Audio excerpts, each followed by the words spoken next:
YTN 라디오 김우성의 생생경제. 애청자 여러분 안녕하십니까. 김우성 PD입니다. 교육부 고위공무원의 가축 비유 망언, 장관은 사과를 했고 공무원은 대기 발령을 받았습니다. 교육부 공식 페이스북엔 분노한 여론이 빗발쳤는데요. 개와 돼지로부터 월급을 받는 당신들이라는 표현이 많이 등장했습니다. 주객전도라는 말의 뜻이 떠오르는데요. 글로벌 자동차 기업 폭스바겐은 부실하다 못해 무시하는 듯한 리콜 계획서로 공분을 사다가 시장 퇴출 수준의 행정처분을 받게 됐습니다. 한국 소비자를 가축으로 보진 않았을 텐데 주객전도가 된 것만은 사실 같습니다. 잠시 후 전문가와 함께 이 문제 짚어봅니다. 정부의 사드 배치 결정 이후 가장 출렁이는 곳은 경제입니다. 무모한 북한의 미사일 도발을 막으려는 건지 동북아 군비 각축의 한가운데로 들어서는 건지 논란이 뜨겁습니다. 경제는 살짝 뒷전에 놓인 것 같은데요. 역시 주객전도가 돼선 안 될 것 같습니다. 2016년 7월 11일 월요일 김우성의 생생경제입니다.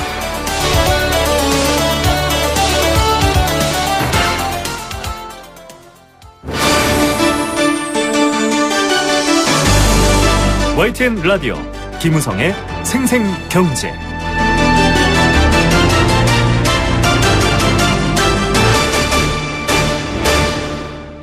네, 주말을 이어오면서 이 사드 뉴스 많은 분들이 관심 기울여서 보셨을 겁니다.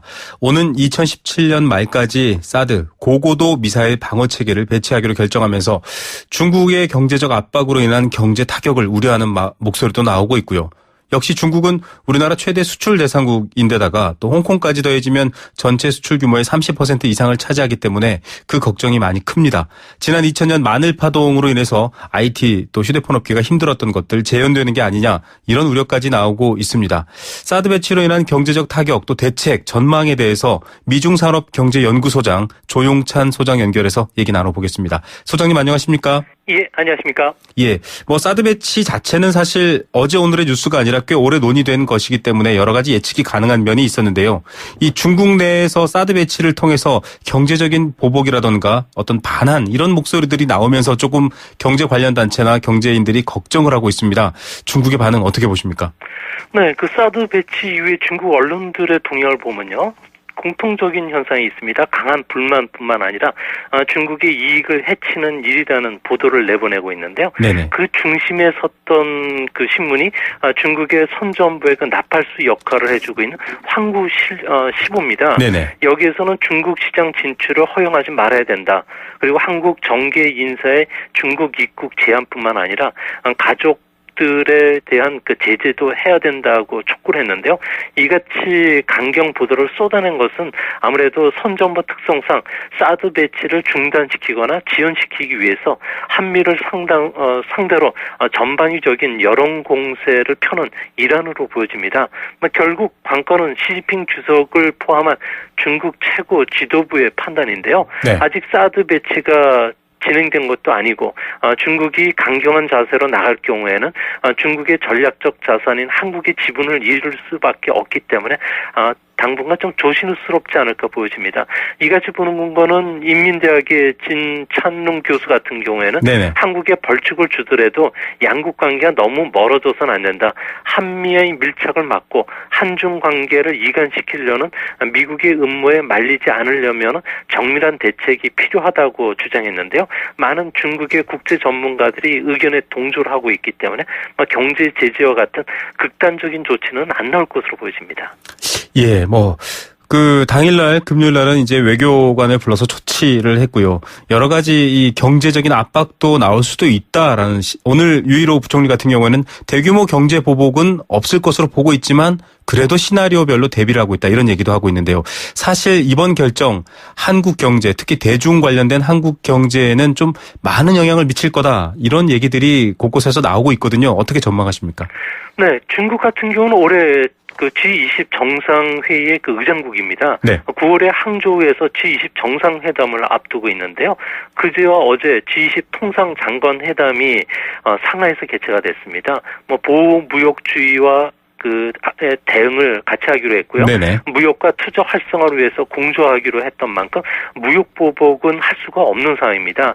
또 중국 입장에서는 사드보다는 발등의 불이 남중국해 문제인데요. 네. 내일 네덜란드 헤이그 중재재판소에서 남중국해에 대한 국제사법 판단이 내려집니다.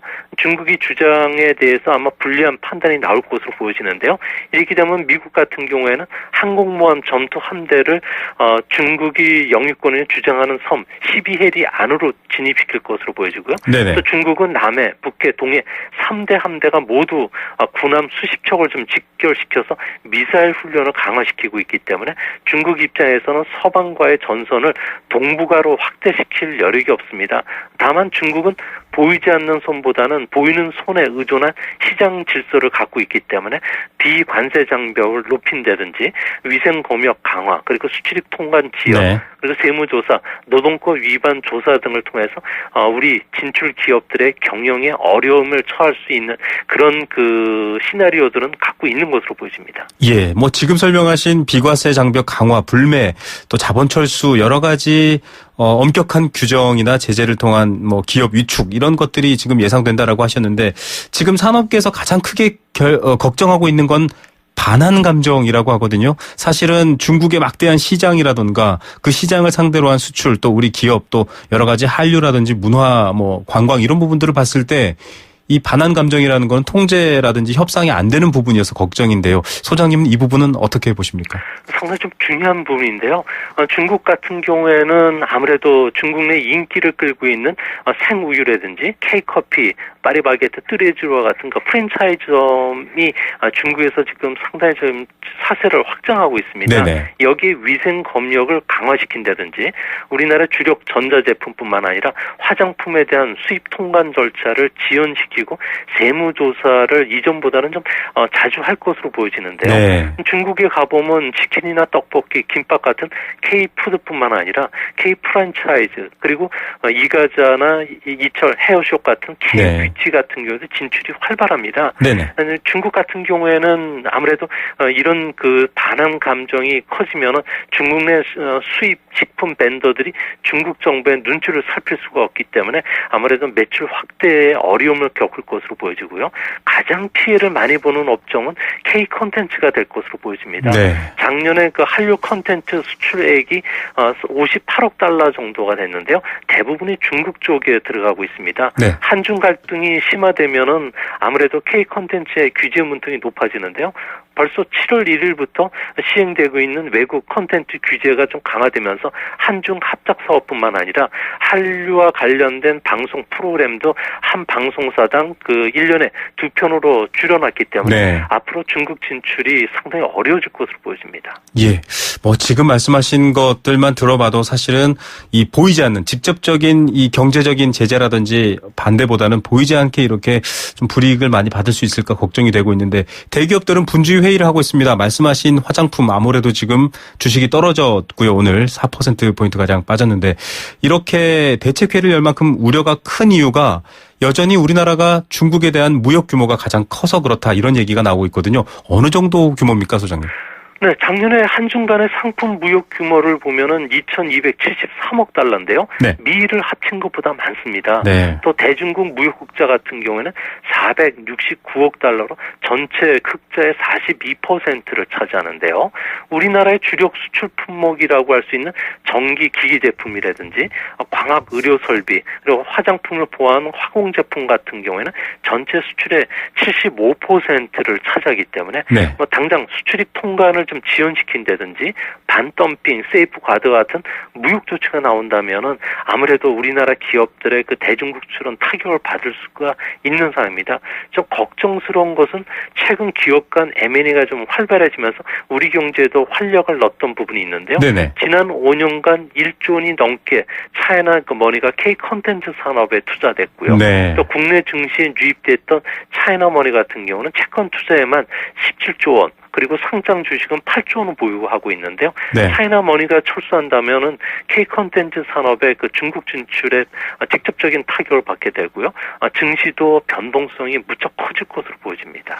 예, 채권 투자가 17조 원이라고 하면 상당한 규모인데 이 정도 금액이 흔들릴 만큼 반한 감정이라든가 특히 콘텐츠가 이런 부분에 있어서 민감하기 때문이라는 얘기 지금도 이 소장님께서 여러 번 지적을 해주셨습니다.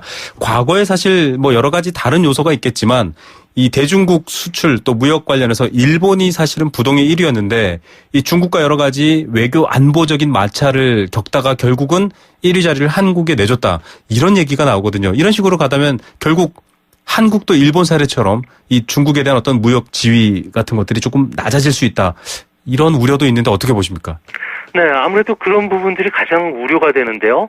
중국 같은 경우에 그 일본 같은 경우를 보면은 그 중일 간의 관계가 악화됐을 경우에 여러 가지 기업들에 대한 눈에 보이는 그 규제 조치도 있었을 뿐만 아니라 네. 눈에 보이지 않는 규제 조치로 인해서 중국 사업을 접는 기업들이 상당히 많아졌는데요. 최근 우리나라 같은 경우에도 중국의 그 전체 채널이 한 3,000개 정도 되다 보니까 우리나라의 그 주말이면은 러닝맨이나 1박 2일 네. 개국 콘서트, K-팝 스타 같은 중국 버전의 방송들이 계속 나오고 있습니다. 만약에 한국 스타들의 그 광고나 콘서트 이런 게 불허가 된다면은 한류 주인공을 광고 모델로 한 우리나라 화장품, 의류뿐만 아니라 최근에 수출 품목인 삼계탕, 핸드폰, 자동차까지 수출에 타격을 받게 되고요. 우리나라 한류 스타의 공연 티켓 가격이 평균 500위안이니까 85,000원 정도가 됩니다. 네. 송중기 같은 경우는 최근 팬미팅에서 34억 원의 수익을 거둬들였고요. 네. 엑소 같은 경우에는 10만 명의 중국 팬이 몰리면서 90억 원의 수익을 벌였는데 앞으로는 이런 그 수익을 기대할 수 없게 됩니다. 또 한 가지는 최근 일본에 대해서 취하는 반일 여행 자제로 인해서 긴자의 고급 백화점뿐만 아니라 면세점은 중국인들이 4월 이후에 발길이 뚝 묶였는데요. 네네. 한중 관계가 악화되면은 작년에 중국인 방문객 598만 명에 달하던 요코의 방문이 감소될 수 있기 때문에 이렇게 됐을 경우에 양국 모두 좀 피해를 입지 않을까 보여집니다. 예. 결과적으로는 뭐 직접 관광하시는 분이나 그 관광객들을 상대로 영업을 하는 이 개별 소매상들의 피해까지도 예상이 되는데요. 자, 지난 2000년도에 이 마늘 파동 때 뭐 휴대폰 업계, IT 업계가 고전을 면치 못했다라고 말씀을 드렸는데 이런 식으로 직접적인 경제 제대도 이 정도 수준이면 가능하다 이렇게 볼 수 있지 않습니까? 그런 것들이 있을 수 있을까요? 당시 피해가 어느 정도였죠?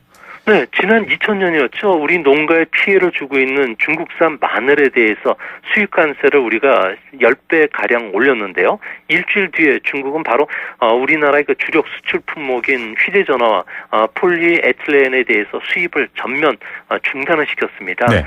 당시에 우리나라에 들어오는 중국산 마늘은 1,000만 달러 미만이었는데요. 중국이 막아버린 수출 규모는 5억 달러가 넘었습니다. 더욱이 중국 마늘 그 재배 농민들이 자살하면서 중국 내 그 한국 여론이 악화됐는데요. 네. 이 때문에 우리나라 정부가 서둘러서 중국의 시장 경제 지위를 인정해줬습니다. 한중 FTA의 그 무역 협상 카드를 상실했던 쓰라린 경험을 갖고 있는데요. 이 때문에 자라보고 놀란 가슴, 소뚜껑 보고 놀란다는 옛 속담처럼 중국의 이런 그 변화된 그 흐름이 우리나라 언론들이 좀 과민 반응하는 거 아닌가 이렇게 보여집니다. 예. 자, 이제 앞으로 어떻게 전개될지에 대해서 면밀히 주시해서 정말 시나리오에 대한 대처가 필요할 것 같습니다. 어차피 냉철한 국제사회에서는 각자의 국익으로 움직일 수밖에 없는 면도 있을 텐데요. 지금 AIIB, 아시아 인프라 투자은행 같은 경우도 한국이 굉장히 여러 가지 이 인프라 건설에 참여할 수 있는 좋은 호기다라고 했지만 지금 부총재직을 국장급으로 격하시키고 중국에서도 좀 눈에 띄는 한국 배제 움직임 같은 것들이 보여지고 있습니다. 이런 앞으로의 리스크들을 최소화하기 위한 가장 핵심적인 정책 방향성 어떤 것이 필요하다고 보십니까? 네, 중국 진출 우리 기업들 같은 경우에는 중국의 그 달라진 외국 기업 관리라든지 규정에 지금 철저히 대비를 해야 됩니다. 정부도 중국 내 반한 감정이 범지는 것을 막기 위해서 노력을 해야 되겠고요. 네. 또 무엇보다도 사드 배치가 중국의 핵 전략적 균형을 훼손한 것이 아니고 북한의 탄도미사일 위협으로부터 한국을 안전하게 지키는 방어무기라는 점을 중국인들한테 좀 인식시키는 노력이 시급하지 가능하지 않을까 보여집니다. 예, 알겠습니다. 이 사드를 놓고 각자 다양한 해석 속에서 좀 경제적 피해가 줄었으면 하는 바람입니다. 소장님 오늘 말씀 여기까지 듣겠습니다. 감사합니다. 예, 감사합니다. 네, 미중산업경제연구소 조용찬 소장이었습니다.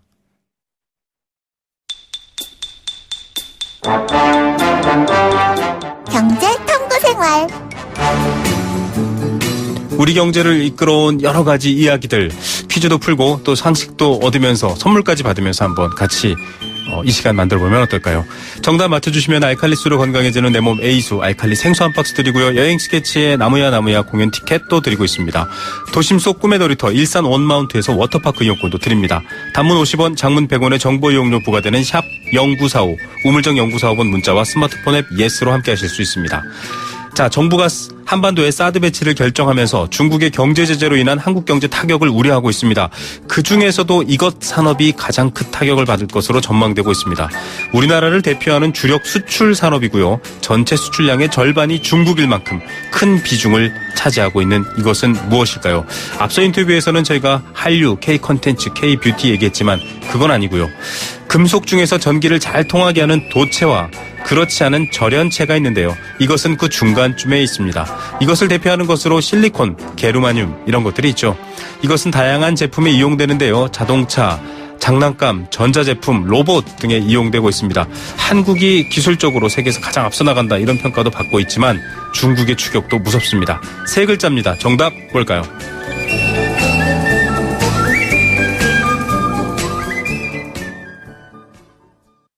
안녕하세요, 송중기입니다.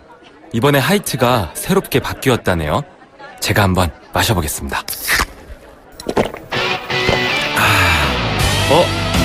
나도 모르게 원샷 해버렸네. 넘어가는 맛이 좋은 올뉴 하이트. 원샷은 하이트. 일본 열도의 최남단 에메랄드빛 바다가 펼쳐진 아름다운 이곳에선 오하이오 대신 하이사이 하고 인사합니다. 일본 속의 또 다른 일본, 오키나와. 대한항공이 주 7회 신규 취향으로 더 편안하게 모십니다. Excellence in flight. Korean Air. 생생경제 일부 포스코와 함께했습니다. 2부에도 다양한 인터뷰와 이야기 전해드립니다. 잠시 후에 뵙겠습니다. YTN 라디오 캠페인 물 없는 한라산, 물 없는 제주 바다를 상상할 수 있나요? 제주의 아름다운 자연과 풍경은 깨끗하고 건강한 물이 있기에 가능합니다. 제주를 아름답게 만들어주는 건강한 물은 우리의 몸과 마음도 아름답게 만들어줍니다. 건강한 몸과 마음을 지키는 이유, 아름다운 물을 사랑하고 지키는 일에서부터 시작됩니다. YTN 라디오 아름다운 물 캠페인은 광동제약과 제주특별자치도 개발공사와 함께합니다.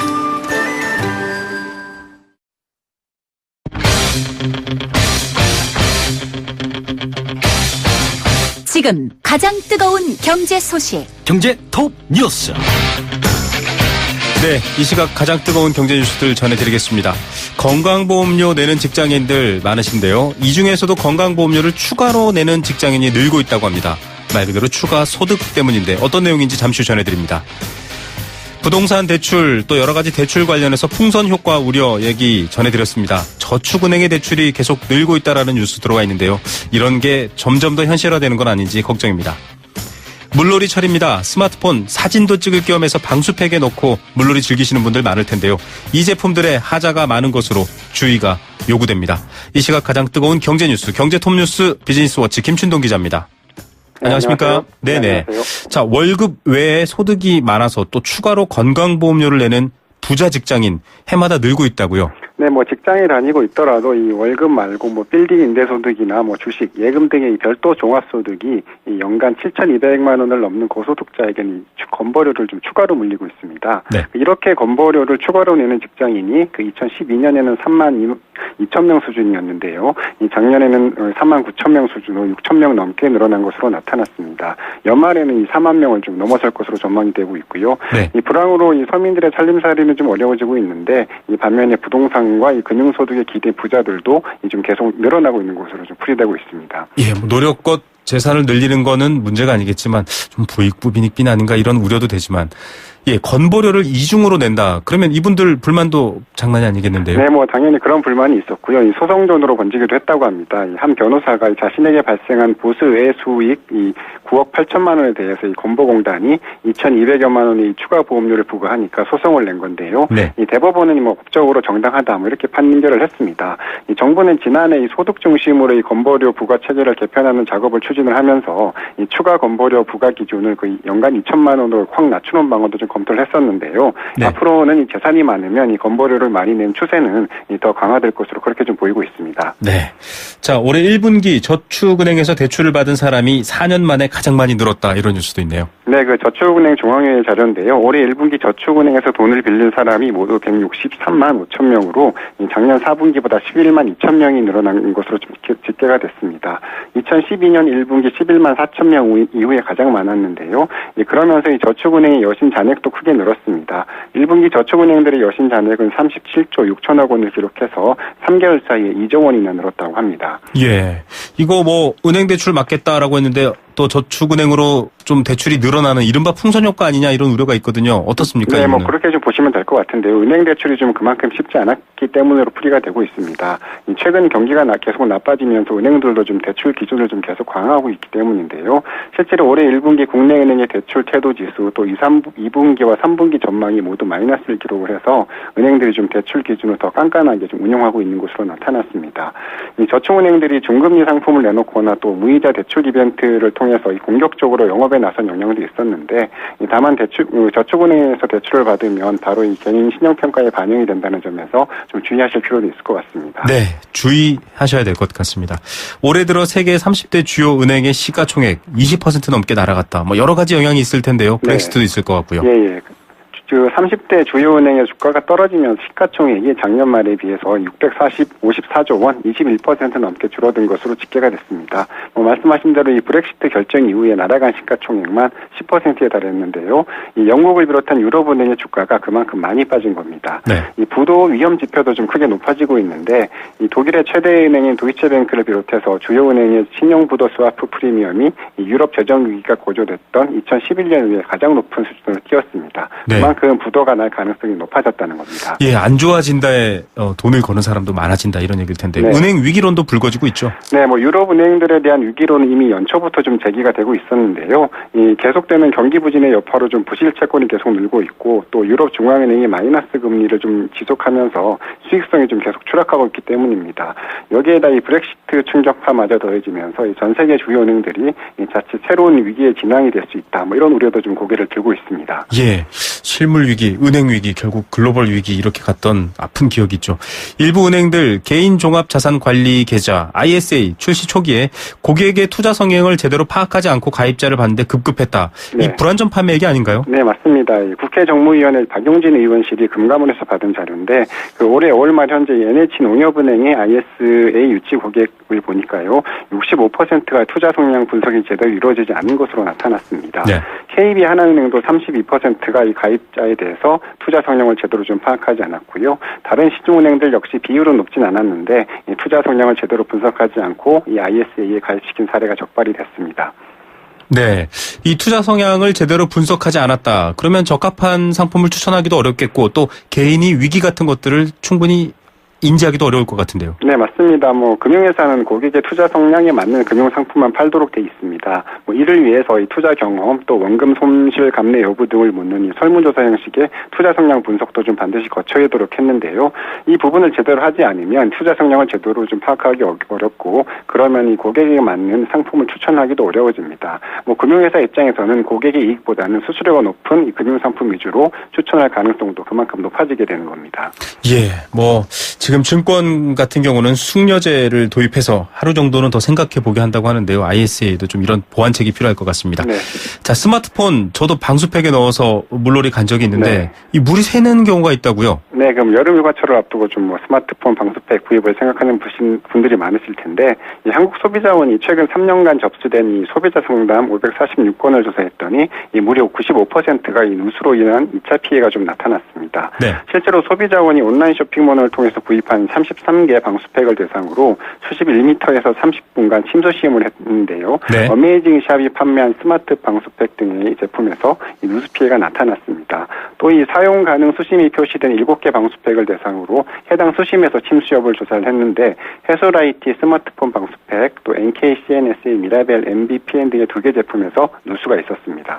자, 이건 소비자들이 누수 피해를 입으면 결국은 고가의 스마트폰을 피해를 입게 되는 건데요. 네. 여기에 따른 정보들도 제대로 제공되지 않은 점도 있다고요. 네, 그 구체적인 사용 방법을 표시하지 않은 제품이 70%에 달했고요. 또 피해가 발생했을 때 연락처나 주소 등을 표기하지 않은 제품도 많았습니다.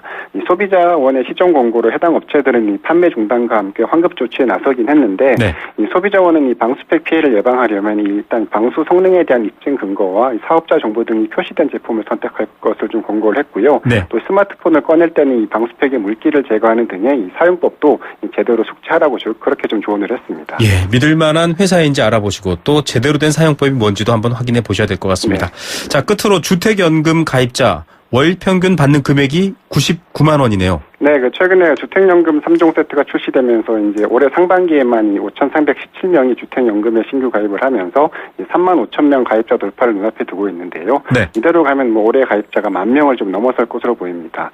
올해 상반기 현재 좀 통계를 보니까 전국적으로 3만 1,000명이 주택연금에 가입을 했고 평균 연령은 72세, 또 2억 8,200만 원짜리 주택으로 평균 99만 원의 연금을 받고 있는 것으로 나타나서 좀 쏠쏠한 역할을 좀 하고 있는 것으로 나타났습니다. 예, 노후에 집은 이때 여러 가지 힘드신 분들이 활용해 보시면 좋을 것 같습니다. 자, 오늘 톱뉴스 중에 톱 어떤 것 고르시겠습니까? 네, 이 추가 건강보험료 기사를 꼽고 싶은데요. 네. 부자가 계속 늘어나는 건 좋습니다. 다만 이 부자들이 더 부자가 되는 것보다는 일반 서민들이 더 많이 부자가 된다. 이런 기사를 좀 많이 봤으면 좋겠다. 이런 생각을 좀 해봤습니다. 예, 늘 같은 생각을 하시는군요. 오늘 뉴스 감사합니다. 네, 감사합니다. 네, 비즈니스워치 김춘동 기자였습니다.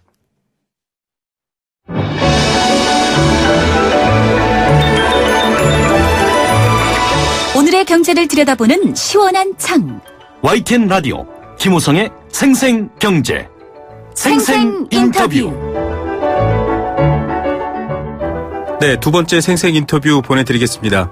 지난주 저희가 글로벌 기업들의 한국 소비자 무시와 또 리콜 문제 짚어드린 적이 있습니다. 리콜을 둘러싼 한국의 느슨한 법, 또 법 적용 문제가 원인이었다 이렇게 밝혀드렸는데요. 폭스바겐 사태에 대해서 조금 다른 행보가 보입니다. 이 폭스바겐사의 배기가스 조작 사건을 수사 중인 서울중앙지검의 행정처분 협조 요청 공문을 통해서 실질적으로 환경부를 통해 행정적인 처분이 실시될 계획이라고 합니다. 부실한 리콜 계획으로 감정적 공분까지 일으켰던 폭스바겐에 대한 조치, 어떤 내용이고 또 어떤 의미를 갖고 있는지 전문가와 함께 알아보겠습니다. 산업연구원 이항구 선임연구위원 전화로 연결합니다. 안녕하십니까? 네, 안녕하세요. 자, 실질적인 폭스바겐 퇴출이다. 이런 기사들이 지금 나오고 있습니다. 행정처분에 대한 보도인데요. 소음 배기가스 시험 성적서 허위 작성에 관련된 일련 번호가 30개 정도 되는 그 엔진은 모두 적용된다. 이런 내용인데 어떤 내용입니까? 네, 약 70여 종의 차종 한 10만 내지 15만 대가량이 이 해당 차량에 해당되기 때문에 이 제재 대상이 될 것으로 보입니다. 이 환경부가 행정처분을 내릴 경우에는 그 인증 취소, 그리고 판매 정지 명령, 그리고 과징금 부과와 리콜 등의 조치가 뒤따를 것으로 보입니다. 네. 그러면 사실상 폭스바겐 차량이 한 25만 대 들어와 있다, 20만 대에서 25만 대 들어와 있다라고 하니까 거의 대부분의 차량이 제재를 받고 운행하기 어렵다. 이렇게 봐도 될까요? 네, 그렇습니다. 예. 예. 자, 그간 리콜 문제에 대해서 글로벌 기업이 한국 소비자를 우습게 본다, 한국 정보를 우습게 본다, 이런 얘기까지 나왔었는데 이번 검찰 요청에 따른 행정처분 어떤 의미가 있다라고 보십니까? 네, 일단 불법 행위에 대해서는 엄중히 대처해서 소비자의 피해를 최소화하고 이 기업에 대해서는 최대한의 책임을 묻겠다는 조치로 법 질서를 바로잡고 기업의 사회적 책임 강화를 유도하겠다는 그러한 의미로 해석해 볼 수가 있겠습니다. 예, 조금 더 그간의 행보와는 다른 좀 더 강하게 실행을 해보겠다 이런 의미다라고 말씀해 주셨는데요. 네. 그간 사실 폭스바겐사의 배기가스 조작이 논란이 됐던 게 미국 같은 경우는 소비자 한 명당 10,000불 최대 한 1,000만 원 정도까지의 배상금도 줄 수 있다 이런 결정이 이루어진 데 반해서 우리나라는 리콜 계획조차도 부실해서 반려되고 불승인되고 이런 일이 벌어졌거든요. 이렇게 미국과 한국의 차이 나는 배경 어떻게 보십니까? 예, 폭스바겐이 문제 발생 당시에 각국의 법제도 조항을 들어서 이 차별적인 대응을 하고 있습니다. 네네. 미국은 리콜 그리고 환불과 징벌적 배상 제도를 운영하고 있지만 우리나라와 유럽 그 대부분의 국가가 관련 법규가 미비하다는 점을 들면서 폭스바겐이 이 보상 책임이 없다고 주장해 왔던 것입니다. 네. 그러니까 우리나라의 경우 그 환불 의미가 없고 리콜 조치 전에 세 차례 협의를 거치는 등 어찌 보면 소비자보다는 공급자 보호 차원에서 그동안 법 제도가 운영되어 왔지 않나 이렇게도 좀 해석해 볼 수가 있는데요. 네네. 그 이번 사태를 계기로 해서 징벌적 보상 제도 등 이 소비자 보호 중심의 관련 법 제도의 강화가 필요하다고 봅니다. 예. 자, 뭐 여러 가지 제도적 문제라는 건 저희가 리콜 문제 때도 한번 지적해 드린 적이 있는데요. 일단 폭스바겐이나 아우디 차량을 갖고 계신 분들, 이 해당 차량을 갖고 계신 분 좀 불만이 많아지실 것 같습니다. 리콜 명령을 그 차주가 불응할 경우 자동차 검사를 정기적으로 받지 않습니까? 검사에서 통과하지 못하면 운행을 못하게 되는데 불합격 처리까지 하겠다. 이렇게까지 나왔습니다. 그간 좀 독일차에 갖고 있었던 우호적인 감정까지 포함하자면 좀 시장에 여파를 미치지 않을까요? 어떻게 보십니까? 네, 그렇습니다. 그 폭스바겐이 일단 뭐 자율적 리콜은 고려하고 있지 않은 것으로 지금 생각되기 때문에 네. 좀 강제적인 리콜이 더 필요하다고도 보는데요. 이 폭스바겐 사태가 이미 국내 소비자들에게 이 디젤차에 대한 부정적인 인식을 심어주어서 최근 그 수입차 수요가 좀 감소하고는 있습니다. 네. 그 이번 사태는 그 폭스바겐만의 사태가 아니라 그 자동차 업체 모두가 소비자 보호와 고객 만족을 위한 정책을 강화해 나가는 그러한 계기로 삼아야 한다고 봅니다. 네. 이 사실은 뭐 배기가스 문제가 터졌을 때도 그렇지만은 자동차에는 산업기술과 뭐 미래지향적인 기술이 다 집약되어 있는 것 같습니다. 뭐 인공지능, 자율주행 이런 얘기도 그렇고요. 특히 환경은 지금 미세먼지 가지고도 아주 큰 논란이 되고 있습니다. 이런 사건들을 겪게 되면 결국 친환경 혹은 자동차, 뭐 디젤 기술 이런 부분에 대한 패러다임이나 관점이 확 변하는 것 아닌가 이런 전망도 있는데요. 예, 뭐 이미 각국 정부나 소비자들이 이 디젤 기술에 대해서는 좀 회의적인 시각을 가지고 있는데요. 네네. 그렇지만 그 자동차 업체들은 당분간 또 디젤 기술 개발은 지속할 것으로 보입니다. 왜냐하면 그 완성차 업체들은 그 중장기 계획을 기반으로 차종을 개발하고 또 차종 개발에도 보통 한 3년 내지 한 5년이 걸리기 때문에 이미 개발 중인 디젤 차종을 그 계속해서 출시할 것으로 예상을 합니다. 또한 그리고 단기적으로 또 디젤차를 대체할 수 있는 이 친환경 차종이 좀 마땅치가 않기 때문에 실질적인 클린 디젤 개발에도 또 적극 나설 것으로 좀 보고 있습니다. 네. 그 소비자들의 그 친환경 자동차에 대한 관심이 지금 더욱 높아질 것이고 또 폭스바겐을 완성차 업체들은 폭스바겐을 비롯한 완성차 업체들은 그런 전기차와 수소차 등 또 친환경 자동차의 이 중장기 개발 계획을 지금 경쟁적으로 발표하고 있기 때문에 앞으로 이러한 친환경 자동차의 세계 시장 판매는 좀 더 증가할 것으로 예상을 하고 있습니다. 또 말씀하신 그 미세먼지 문제인데요. 네네. 이 미세먼지 문제는 그 디젤 게이트에 의해서 좀 불거졌 그 문제로 지금 평가할 수 있는데요. 네네. 최근에 그 자동차 업체들의 노력도 이것을 줄이기 위한 노력이죠. 이것이 좀 강화되고 있고 또 각국 정부의 규제 강화도 이루어지고 있기 때문에 좀 더 점차적으로 이런 미세먼지 문제도 해결이 될 것으로 보입니다. 단지 이 미세먼지의 근본 원인이 어디에 있는가는 좀 정확히 따져볼 필요가 있다고도 봅니다. 예. 지금 뭐 미세먼지 관련해서 사실 경유세 인상까지 나왔고요. 여러 가지 반발에 부딪혀서 지금은 좀 잠잠해졌지만 결과적으로 이 경유를 많이 소비하고 또 경유차 가격이 비싸기 때문에 이런 분들은 좀 세금을 더 낼 여력이 있다. 쉽게 말해서 세금이라든지 또 어떤 금전적 부담을 통한 환경 저감 이런 대책을 정부가 세우려는 움직임이 아직도 있거든요. 네네. 이런 방향으로 뭐 자동차의 어떤 기술에 유관한 이런 친환경 정책 추진되는 것 바람직하다고 보십니까?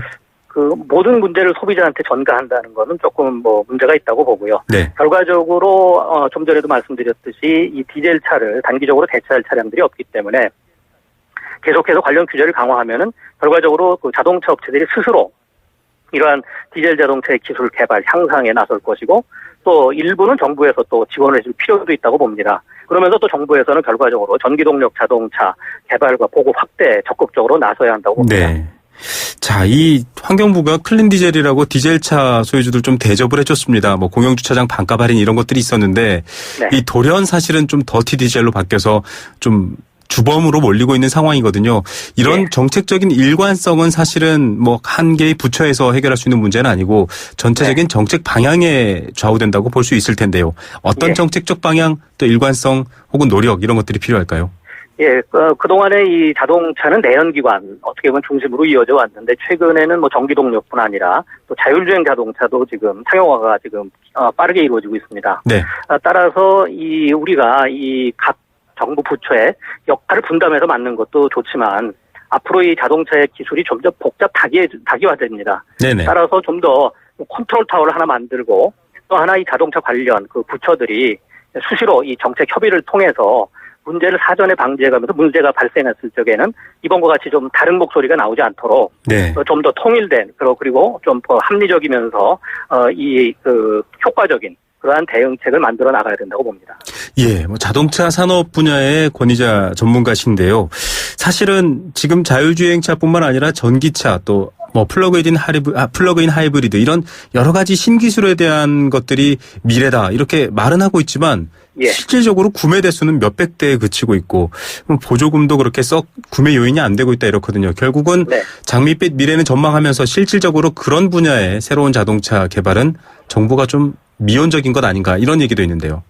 예, 일단 자동차 산업의 패러다임이 바뀌었을 때 좀 우리가 간과한 것이 대국민 홍보였습니다. 네. 그동안의 내연기관 자동차와 이 친환경 자동차, 그리고 친환경 자동차도 엄밀히 분류할 때 디젤 자동차의 한계, 전기동력의 또 장단점, 그리고 자율주행 자동차까지 합쳐가지고 이것이 앞으로 이 소비자들의 생활, 편의와 또 안전, 그리고 전체적인 사회 환경에 어떠한 영향을 미칠 것인가. 네. 거기에 대해서 충분히 홍보를 했어야 되죠. 그런데 이런 점이 조금 부족해서 이런 디젤 자동차에 대한 오해도 불거졌고 또 일시적이지만 디젤 자동차가 친환경 자동차로 분류됐다가 다시 이 더티 디젤로 분류되는 이러한 문제점들이 좀 생겼다고 봅니다. 무엇보다 중요한 것이 결과적으로는 정부의 적극적인 홍보와 함께 또 지속적이면서 체계적인 지원이 필요하다고 봅니다. 예. 아까 뭐 소비자 중심이다. 또 말씀하신 것처럼 지속적인 관심과 일관된 정책이 중요하다라고 하셨습니다. 네네. 끝으로 이 폭스바겐이 실질적으로 퇴출된다라고 한다면 좀 뭐 국내외 자동차 업계들에게 보다 또 소비자 중심적인 정책이라든지 그런 영업 정책을 펼칠 수 있도록 압력이 될 텐데요. 네. 실질적으로 그런 영향들이 업계들 사이에 완성차 업계들 사이에 줄 수 있다. 이렇게 보십니까? 어떻게 보십니까? 네, 일시적인 현상으로 내수시장에서의 이 판매 물량의 변화는 있을 수 있습니다. 네. 그렇지만 폭스바겐도 2020년, 2025년까지 장기적으로 전기동력 자동차 모델을 30개 이상 개발을 하겠다. 네. 또 앞으로 계속해서 이런 친환경 기술에다가 막대한 투자를 하겠다고 발표했기 때문에 이 또 시간이 지나면은 국내 시장에서 폭스바겐이 보다 친환경적인 차종을 가지고 경쟁할 가능성이 높기 때문에 국내 업체들은 이에 사전 대응해 나갈 필요도 있다고 봅니다. 예. 앞으로 또 새로운 기술 영역에서는 또 다른 경쟁이 심화될 거기 때문에 지금 이 디젤 논란과 별개로 또 준비가 필요하다 이런 얘기로 저희가 이해하겠습니다. 오늘 말씀 여기까지 듣겠습니다. 감사합니다. 네, 감사합니다. 네, 산업연구원 이항구 선임연구위원이었습니다.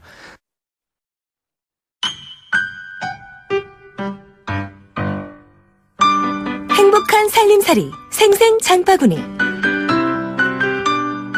무더운 여름입니다. 입맛 없다 이런 말씀하시는 분들도 많으신데요. 입맛 없을 때 장바구니 들여다보시면 그래도 입맛이 조금 생기지 않을까요? 늘 생생 장바구니 통해서 즐겁고 행복한 경제생활 얘기해 주시는 분입니다. 한국농수산식품유통공사 김시아 대리 연결합니다. 안녕하십니까? 네, 안녕하세요. 김시아입니다. 두 번 말에 무슨 소용이 있겠습니까만 정말 더운 여름입니다. 아, 그러니까요. 예, 그쪽도 많이 덥나요? 여기도 너무 많이 덥고요. 사무실만 나가면은 아주 폭염 때문에 숨쉬기 힘들 정도입니다. 예, 이렇게 더운 여름에 벌써 하반기에 접어들었는데요. 이 더워서 물가는 괜찮을까 걱정입니다. 물가 동향 네. 어떻습니까? 네, 이번 주는 이 취청오이와 열무 가격이 상승세를 보이고 있습니다. 네. 오이는 출하 지역이 전남에서 이제 충북으로 교체되는 시기를 맞아서 생육이 좀 부진하고 조건이 좋지 않았습니다. 그래서 공급 물량은 줄어든 반면에요. 여름을 맞아서 콩국수나 이 냉국 등의 오이가 많이 쓰이잖아요. 네. 음식 부재료로서 이 역할이 두드러지면서 수요가 많아 가격은 오름세를 보이고 있습니다. 또 열무는요, 주로 경기 지방에서 많이 나는 농산물인데요. 네. 각 학교의 급식이나 요식업소 등에서 열무김치 아니면 열무냉면 등의 수요가 많아지면서 가격은 좀 올라가고 있습니다. 이렇게 꼭 먹고 싶은 품목은 가격이 오르더라고요. 네. 무더운 여름날 미역 넣고 시원한 오이 냉국 드시면 입맛 돌아오실 텐데요. 네. 자, 하지만 가격이 좀 떨어진 걸로 대체할 수도 있으니까요. 네, 그렇습니다. 반면에 캠벨포도나 고구마 그리고 고등어 경우에는 가격이 좀 하락세입니다. 캠벨포도는요, 김천이나 상주 등 이 경북지방에서 나오던 물량들이 영동이나 옥천 등 이 충북지방까지 확대가 되면서 공급 물량이 증가해 가격이 내림세이고요. 네. 캠벨과 더불어서 우리가 많이 먹는 거봉포도 있지 않습니까? 네네. 거봉도 많이 출하가 지금 되고 있거든요. 제철 맞은 포도 많이 이용해 보시면 좋겠습니다. 또 네. 고구마는 올해 핵고구마 출하 시기를 앞두고 저장업체에서 보관 중인 저장분을 확대 공급하면서 물량이 증가했고요. 그래서 가격은 좀 내림세를 보이고 있고, 고등어의 경우에는 공급 물량은 꾸준하지만 이 대형 유통업체 등에서 소비 촉진을 위해서 할인 행사를 좀 진행했습니다. 그래서 소매가 하락이 전망이 되고 있습니다. 네, 이런 정보들을 이제 종합하시는 곳이 바로 이 한국농수산식품유통공사인데요. 이렇게 네. 좀 산지 가격 또 수요 이런 것들에 따라서 가격이 왔다 갔다 하는데 네네. 우리나라 농산물 또 농식품 같은 경우 중국으로도 수출 많이 하고 있어요. 지금 사드 때문에 저희도 걱정된다 이런 인터뷰를 했었는데 네. 중국으로는 얼만큼 나가고 있습니까? 네, 현재 농림수산식품의 경우에는 가장 많이 수출하는 국가가 일본이 되겠습니다. 네, 그 일본이군요. 뒤로 이제 대중국 수출이 2위를 달성을 하고 있는데요. 네. 이 수치상으로 보면은 2015년 13억 6천 불 정도를 중국으로 수출을 했고요. 제가 말씀드리는 거는 이 모든 수출이 아닌 농림수산식품 수출이라는 네네. 걸 참고해 주시고, 또 2014년에는 12억 9천 불이었던 것에 비하면 15년도 수치가 5% 정도 상승한 수치입니다. 네. 그래서 중국으로 수출되는 이 농림수산식품의 경우에는 약간의 기복이 매년 있기는 하지만 상승하는 상황이라고 볼 수 있고요. 주 수출 품목으로는 조제 분유가 있습니다. 인기 많다고 하더라고요. 그렇죠. 얼마 전에 중국의 멜라닌 분유 파동 있었잖아요. 그 네네. 영향으로 이제 중국산 분유 신뢰도가 바닥을 쳤고요. 그래서 한국산 조제 분유 수출이 급격하게 늘고 있는 상황이고, 그 외에도 설탕, 김 아니면 비스켓, 커피 조제품 등이 주요 수출 품목으로 역할을 하고 있습니다. 예, 이런 가공식품에 대한 중국의 한국 제품에 대한 인기가 네. 좀 더 올라가야 되는데 좀 걱정되는 면이 많죠. 요즘 뉴스를 보면. 자, 우리나라도 SNS 쇼핑을 많이 합니다. 핸드폰으로 다 거의 쇼핑을 하게 되는데 중국도 같은 추세로 가고 있나요? 네, 그렇습니다. 이 중국 내에서도 현재 전자상거래 시장이 엄청난 고성장을 하고 있다고 볼 수 있겠습니다. 네. 대표적인 사이트로 많이 들어보셨을 것 같은데 알리바바가 있는데요. 네. 이 알리바바는 중국 내 최대 이커머스 업체로 작년 11월 11일 중국판 블랙 프라이데이 때 우리 돈으로 약 16조 5천억 원의 매출 신기록을 세웠어요. 네. 폭발적인 성장을 이렇게 해나가고 있는 기업이고요. 네. 세상 모든 물건이 거래되는 곳이라는 별칭까지 갖고 있을 만큼 중국 전자상거래 시장의 80%에 이르는 점유율을 차지하고 있고요. 네. 이 중국 인구수에 비하면 얼마 안 되는 것 같기도 하지만 매일 1억 명이 물건을 구매하기 위해서 알리바바를 찾고 있다고 합니다. 예, 이 마윈 회장의 이 경력도 참 독특한데요. 알리바바, 네. 이제 많은 분들이 알게 되죠. 이런 것들을 좀 염두에 두고서 역시 대중관계 또 대중수출, 거래 여러 가지를 좀 판로를 확대해야 되겠는데 네. 그런 계기가 있었다고요? 네, 그렇습니다. 이 지난주에 MOU 체결식이 하나 있었는데요. 네네. 이 우리나라의 6차 산업 제품의 대중국 판로 확대를 위한 이 한중 민간 단체 간의 상생 협력 업무 협약 체결이었습니다. 네. 지난 7월 8일 금요일이고요. 양재 하나로마트에서 진행이 됐는데 이 한국의 6차 산업 제품의 그 수출 판로를 확대를 하고 또 안정적인 공급을 위한 유통 채널 구축을 위해서 우리의 우수한 6차 산업 제품에 대한 정보를 한중 담당자가 함께 공유를 하고 또 제품의 통관이나 물류가 원활하게 진행될 수 있도록 행정 지원을 추진하겠다는 약속을 하는 자리였습니다. 예, 뭔가 판로가 많아지고 또 하루에 1억 명씩 왔다 갔다 거래를 하는 정도 수준의 이 유통망이라면 네. 우리 생산 농가들이나 또 이 업체들도 굉장히 반길 일인 것 같아요. 네, 그렇습니다. 6차 산업 제품들이 뭔가 또 듣다 보니까 좀 궁금해지기도 하는데. 네. 우선 6차 산업 제품은 이 농촌의 다양한 자원을 기반으로 하고 있다고 보시면 되고요. 네네. 1차로 생산을 하는 산업에서 나아가서 이제 가공산업, 2차 산업을 넘어서 또 네. 다음으로 3차로 체험과 판매를 진행하는 이 복합 산업화를 거친 제품들을 의미를 합니다. 네. 주요 이 구분을 한 걸로는 소스나 장류, 주류, 음료나 차류, 간식류, 면류, 그리고 생활용품류 등 이 6가지 제품 유형으로 구분이 되는데요. 네네. 뭐 대표적으로 유자즙이라든지 아니면 안동국시, 또 깨를 이용한 생들깨기름, 아니면 유기농 우유 이런 것들이 있습니다. 예, 이렇게 소개해 주신 제품들이 조만간에 또 드라마에서 나오지 않을까 이런 상상도 해보는데 그렇죠. 기존 상품과는 좀 다른 전략이 필요하겠네요. 네, 그렇습니다. 그래서 정부에서는요, 이런 6차 산업 제품들을 기존의 타상품들과 구분하기 위해서 인증마크를 하나 만들었습니다. 네. 이 비욘드 팜이라고 불리는 인증마크인데. 비욘드 팜. 네. 네. 뭐 농가를 뭐 넘어서서 더 큰 가치를 창출한다는 의미를 갖고 있는 것 같은데요. 이 비욘드 팜은 대한민국 정부가 인증한 농촌 융복합 산업 사업자가 만든 제품에 표기를 하는 브랜드 표시입니다. 네. 이 표시가 붙은 제품은 각 지역의 신선한 농축산물을 활용해서 그 원물의 특성을 가장 잘 아는 농업인들이 정성스럽게 만들어내는 제품이라는 뜻을 가지고 있는데 네. 이 지역에서 생산되는 농산물을 50% 이상 사용해서 가공하는 사업자 중에서도요. 이 상당 가능성, 또 기존 제품과의 차별성, 그리고 사업가 마인드 뭐 이런 여러 가지 까다로운 심사를 거쳐서 정부가 인증을 하게 되고요.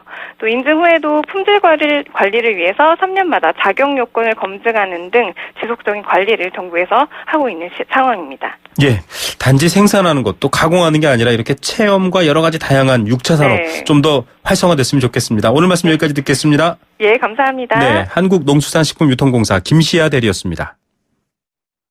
새 차 살 때는 참기름 덕카 SK 똑똑한 참기름 덕카 똑똑한 가격 똑똑 주유소 할인 똑똑 SK 똑똑한 참기름 덕카 비교해보세요. 순증대수 1등 렌터카. SK 똑똑한 참기름 덕카 렌터카연합회 2015년 기준. 이게 헝그리 정신이야. 너 배고파? 응? 나 롯데리아. 인터넷 창 켜. 롯데리아 홈서비스 검색해. 앱 다운받아. 2번 받아. 전화 걸어. 1600-9999. 매월 마지막 주 금요일은 롯데리아 홈서비스 데이. 이벤트 막 무대뽀로 터져. 안 시키면 배반이야. 롯데리아 네, 생생경제 포스코와 함께했습니다. 오늘 퀴즈의 정답은 반도체입니다. 우리가 잘하는 거고요. 또 중국하고 아주 민감한 부분이죠. 생수는 4080님 첫 번째로 정답 보내주셨는데요. 저희가 선물 보내드립니다. 원마운트 티켓은 6229님께 드립니다. 요즘 날씨 많이 더워요. 뜨거운 경제 뉴스 듣고 좋은 정보 배웁니다. 참 유익합니다. 감사합니다 하셨는데요. 예, 선물 보내드리겠습니다. 아주 더워서 쓰러지겠습니다. 시원한 노래 부탁해요. 노래는 좀 기다리시면 저녁 시간에 들으실 수 있습니다. 오늘은 여기까지입니다. 내일 3시 10분에 찾아오겠습니다. 김우성의 생생경제였습니다.